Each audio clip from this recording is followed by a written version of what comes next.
Mientras tanto, un aullido brotó en la noche. Los republicanos, sorprendidos, gritando traición, habían disparado a su vez. Un guardia nacional cayó en el zaguán, pero ellos dejaban 3 muertos. Emprendieron la huida, tropezando con los cadáveres, enloquecidos, repitiendo a gritos en las callejuelas silenciosas: «Están asesinando a nuestros hermanos», con voces desesperadas que no encontraban eco. Los defensores del orden, que habían tenido tiempo de volver a cargar sus armas, se precipitaron entonces a la plaza vacía, furiosos, y enviaron proyectiles a todas las esquinas de las calles, a los lugares en los que la negrura de una puerta, la sombra de un farol o el bulto de un guardacantón les hacían ver insurrectos. Durante 10 minutos permanecieron allí, descargando sus fusiles en el vacío.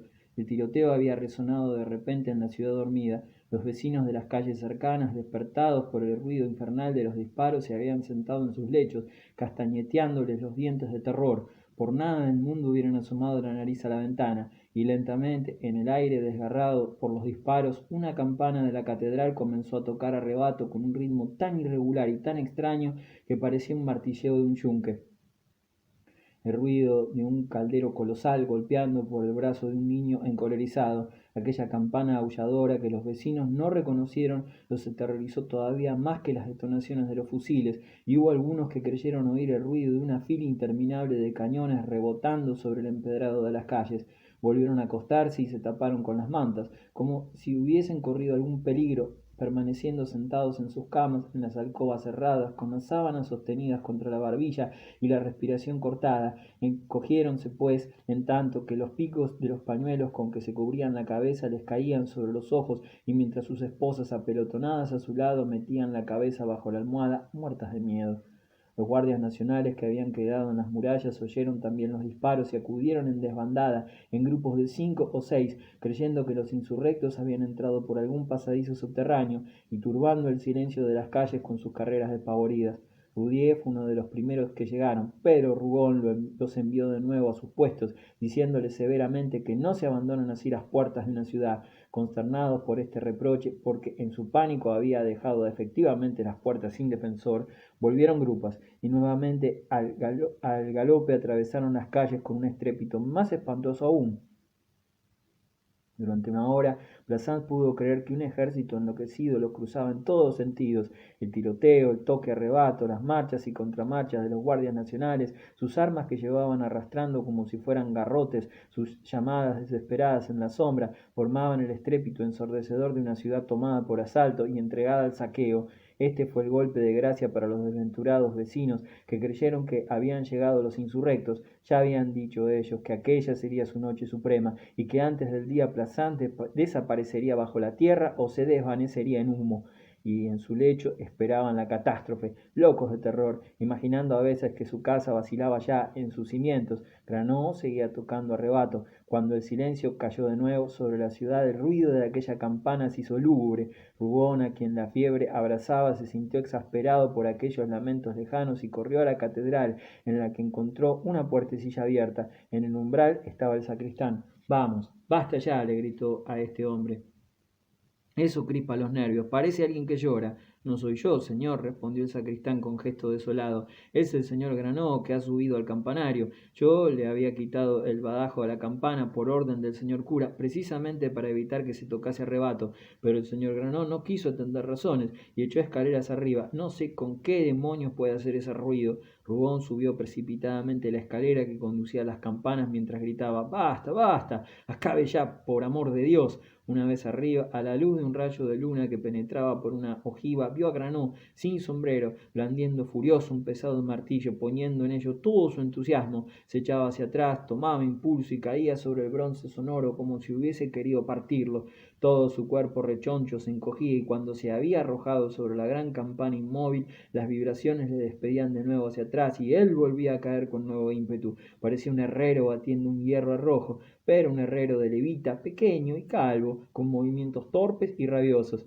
La sorpresa dejó por un momento inmóvil a Rougon ante aquel buen señor endemoniado que luchaba con una campana a la luz de un rayo de luna. Entonces comprendió los ruidos del caldero de aquel campanero extraño dejaba caer sobre la ciudad. Le gritó que se detuviese, y como el otro no lo oyera, tuvo que cogerle de la levita. Granot le reconoció entonces y le dijo con voz triunfadora: ¿Ha oído usted? Al principio traté de golpear la campana con los puños, pero me dolía. Afortunadamente encontré este martillo. Daré todavía algunos golpes, ¿no le parece? Pero Rugón le arrastró consigo. Granó iba radiante. Mientras se secaba la frente le hacía prometer a su compañero que diría al día siguiente que todo aquel ruido lo había hecho con un simple martillo. ¡Qué gloria! ¡Qué importancia iba a procurarle aquel furioso repique! Al amanecer, Rugón pensó en ir a tranquilizar a Felicitas. Por orden suya, los guardias nacionales se habían acercado en el ayuntamiento y había prohibido que se recogiesen los cadáveres con el pretexto de que era preciso aquel ejemplo el pueblo del barrio viejo, y cuando al dirigirse a la calle de La Habana atravesó la plaza que ya no estaba iluminada por la luna, pisó la mano de uno de los cadáveres crispada al borde de la acera. Estuvo a punto de caer. Aquella mano blanda, aplastada por su tacón, le causó una sensación indefinible de asco y de horror, y mientras seguía las calles desiertas a grandes zancadas, creía sentir a su espalda un puño ensangrentado que le amenazaba, persiguiéndole. Han caído 4, dijo al entrar. Se miraron como asombrados ellos mismos de su crimen. La lámpara daba a su palidez unos tonos de cera amarillento. ¿Los has dejado? Preguntó Felicitas. Es preciso que los vean allí. Pues claro, no iba yo a recogerlos. Están boca arriba. Yo he pisado algo blando. Se miró el zapato. El tacón estaba lleno de sangre. Mientras se cambiaba, tanto mejor. Así no dirán que disparas tiros a los espejos. Felicitas exclamó. El tiroteo de los Rugón había imaginado para hacerse aceptar definitivamente como los salvadores de Plassans hizo caer a sus pies a la ciudad, aterrorizada y agradecida. El día apuntó sombrío, con esa gris melancolía de las alboradas de invierno. Los vecinos, que no oían ya nada, cansados de temblar entre las sábanas, se aventuraron a echarse a la calle. Salieron 10 o 15 y después, habiendo corrido el rumor de que los insurrectos habían huido dejando muertos en todas las calles, Blazán se levantó y marchó a la plaza del ayuntamiento. Durante toda la mañana los curiosos desfilaron en torno a los 4 cadáveres. Estaban horriblemente mutilados, sobre todo uno que tenía 3 balas en la cabeza y el cráneo abierto. Dejaba ver la masa encefálica, pero el más atroz de los 4 era el guardia nacional, que había caído en el zaguán. Había recibido en pleno rostro una carga entera de aquellos perdigones que los republicanos utilizaron a falta de balas, y su faz, agujereada, acribillada, parecía sudar sangre. La multitud sació sus ojos en aquel horror detenidamente, con esa avidez de los cobardes por los espectáculos innobles. Se reconoció al guardia nacional. Era el salchichero Dubrel, aquel a quien Roudier acusaba el lunes por la mañana de haber disparado con una irreflexión criminal. De los otros 3 muertos, 2 eran obreros sombrereros y el tercero quedó sin identificar.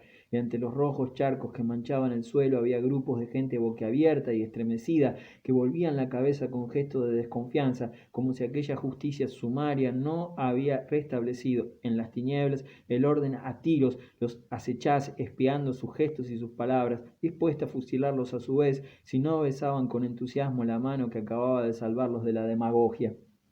El pánico de la noche aumentó, el efecto terrible causado por la mañana, por el espectáculo de los 4 cadáveres. Jamás se conoció la historia verdadera de aquel encuentro. Los disparos de los combatientes, los martillazos de Granó y las desbandadas de los guardias nacionales sueltos por las calles habían llenado los oídos con ruidos tan aterradores que el mayor número imaginó siempre una batalla gigantesca, entablada con un número incalculable de enemigos, y cuando los vencedores, exagerando el número de sus adversarios con una jactancia instintiva, hablaron de unos 500 hombres, la gente protestó. Los vecinos afirmaban haberse asomado a las ventanas y haber visto pasar durante más de una hora la corriente compacta de los fugitivos. Además, todo el mundo había oído correr a los bandidos bajo sus ventanas. Jamás 500 hombres hubiesen podido despertar así, sobresaltada, una ciudad entera. Era un ejército entero, aquel que la valiente milicia de Plassans había hecho hundirse bajo la tierra. Esta frase que pronunció Rugón, han vuelto a hundirse bajo la tierra,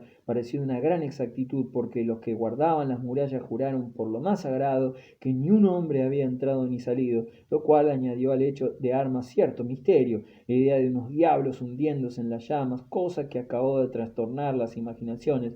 Es cierto que los guardias de las puertas evitaron referir sus furiosos galopes, Por eso, los más razonables pensaron que una partida de insurgentes habían entrado por una brecha, por un agujero cualquiera. Más tarde se difundieron rumores de una traición y se habló de una emboscada. Sin duda, los hombres conducidos por Makar a la matanza no pudieron ocultar la atroz verdad, pero reinaba todavía el terror. El espectáculo de la sangre había arrojado al campo de la reacción un número tan grande de cobardes que se atribuyeron tales rumores al despecho de los republicanos vencidos. Por otra parte, se afirmó que Makar seguía prisionero de Rugón y que éste le tenía encerrado en un húmedo calabozo, donde le dejaban morir lentamente de hambre. Este horrible cuento hizo que se saludase a Rugón con profundas reverencias.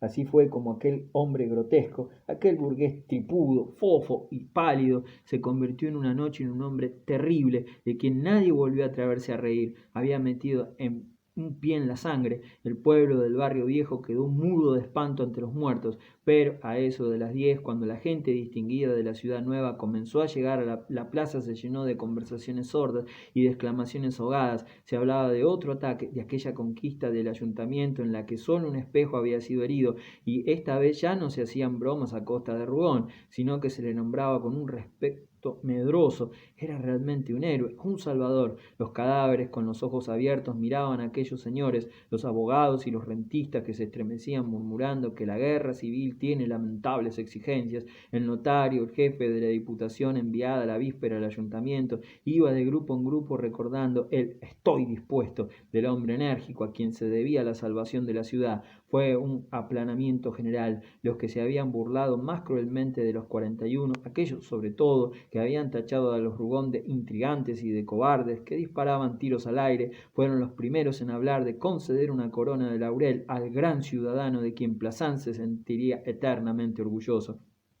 porque los charcos de sangre se secaban sobre el pavimento y los muertos decían por sus heridas hasta qué grado de audacia había llegado el partido del desorden, del saqueo y del asesinato, y qué mano de hierro se había necesitado para ahogar la insurrección. Entre la multitud Granó recibía felicitaciones y apretones de mano. Conocíase ya la historia del martillo. Tan solo por un embuste inocente del que ni siquiera él mismo tuvo conciencia, afirmaba que, habiendo sido el primero en ver a los insurrectos, se había puesto a golpear la campana para tocar la alarma. De no haber sido por él, los guardias nacionales hubieran sido sacrificados. Esto aumentó su importancia. Su hazaña fue declarada prodigiosa y ya no se le llamó sino el señor Isidoro. ¿Sabe usted? El señor que tocó a rebato con un martillo. Aunque la frase era algo larga, Granó la hubiese adoptado con gusto como título nobiliario, y en adelante no se pudo pronunciar delante de él la palabra martillo sin que creyese que se trataba de una delicada lisonja. Cuando se dio orden de recoger los cadáveres, Arístides acudió a verlos, los miró por todas partes, olfateando, interrogando los rostros. Tenía un gesto seco y los ojos claros. Con su mano fajada la víspera y libre entonces, levantó la blusa de uno de los muertos para ver mejor su herida. Este examen pareció convencerle y disipar una duda. Apretó los labios, permaneció allí un momento sin decir nada y se retiró para apresurar la distribución del Independiente, en el que había insertado un gran artículo. Por el camino iba recordando la frase de su madre: "Ya verás mañana". Había visto, era algo fuerte y hasta llegaba a asustarle un poco. Mientras tanto, Rugón comenzaba a no saber qué hacer con su victoria. Solo en el despacho del señor Garzonet, escuchando los sordos rumores de la multitud, experimentaba un extraño sentimiento que le impedía salir al balcón. Aquella sangre que había pisado le entumecía las piernas. Se preguntaba qué iba a hacer hasta que terminase el día. Su pobre cabeza vacía, trastornada por la crisis de la noche, buscaba con desesperación una tarea, una orden que dar, una medida que adoptar, que pudiese distraerle, pero ya no sabía nada. ¿A dónde le llevaba Felicitas? ¿Había acabado todo o sería preciso volver a matar gente?